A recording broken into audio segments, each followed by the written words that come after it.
এই পথ ধরে একইভাবে গত কয়েকদিন ফিরলেও আজকের ফেরাটা আর হবে না।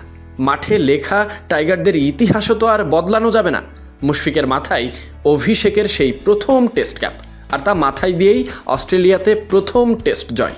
অন্যদিকে তাসকিন আহমেদদের মুখের হাসিটাও যেন গত কয়েকদিনের থেকে বেশ চড়া, কারণটা এখন সারা বিশ্বের আলোচনা।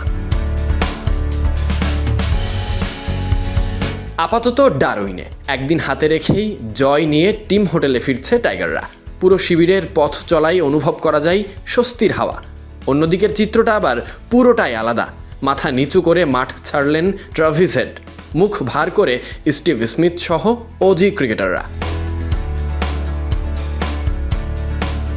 যে অস্ট্রেলিয়াকে তাদের মাটিতে হারানো এতদিন ছিল দুঃস্বপ্ন, সেই চ্যালেঞ্জ নিয়ে এবার অসম্ভবকে সম্ভব করে দেখালেন টাইগাররা। অস্ট্রেলিয়ার মাটিতে এতদিন টেস্ট খেলাই ছিল বিশেষ কিছু, আর সেই বিশেষ কিছুটাকে রাঙাতে জয়ের বিকল্প নাই, সেটাই করে দেখালো বাংলার ছেলেরা।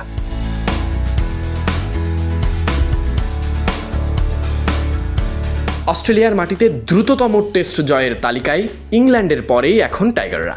1877 সালে নিজেদের দ্বিতীয় টেস্টেই অস্ট্রেলিয়াকে হারিয়েছিল ইংল্যান্ড, আর এবার তৃতীয় টেস্টেই অস্ট্রেলিয়ার মাটিতে অজিদের পরাজিত করে জয়ের দুয়ার খুলল বাংলাদেশ। এই কীর্তি আছে দক্ষিণ আফ্রিকারও, যারা 1911 সালে তৃতীয় টেস্টেই জয় পেয়েছিল। ঐতিহাসিক জয়ের পর এই তালিকায় বাংলাদেশের পিছনে পড়েছে ভারত, পাকিস্তানও। পাকিস্তান অস্ট্রেলিয়ার মাটিতে প্রথম জয় পেয়েছিল 7ম টেস্টে, আর ভারতকে সেই জয় পেতে অপেক্ষা করতে হয়েছিল 12টি টেস্ট। অর্থাৎ অস্ট্রেলিয়ার মাটিতে মাত্র 3 টেস্ট খেলেই জয়। বাংলাদেশের নাম এখন ইংল্যান্ড আর দক্ষিণ আফ্রিকার সঙ্গে ইতিহাসের পাতায়।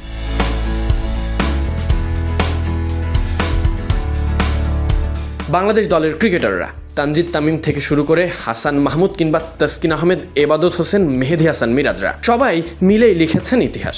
টাইগারদের ডারউইনে ইতিহাসের বড় একটা অংশ লেখা হয়েছিল টেস্টের প্রথম 3 দিনেই। তৃতীয় দিন শেষে বিকেলে শুরু হয়েছিল উপসংহার। রাত পেরিয়ে চতুর্থ দিনের শেষ লাইনে শুধুই বাংলাদেশ। ডারউইনে তো বটেই, অস্ট্রেলিয়ার মাটিতে 23 বছর পর টেস্ট খেলতে এসে একদিনেরও বেশি সময় হাতে রেখে 9 উইকেটে জয় বাংলাদেশের।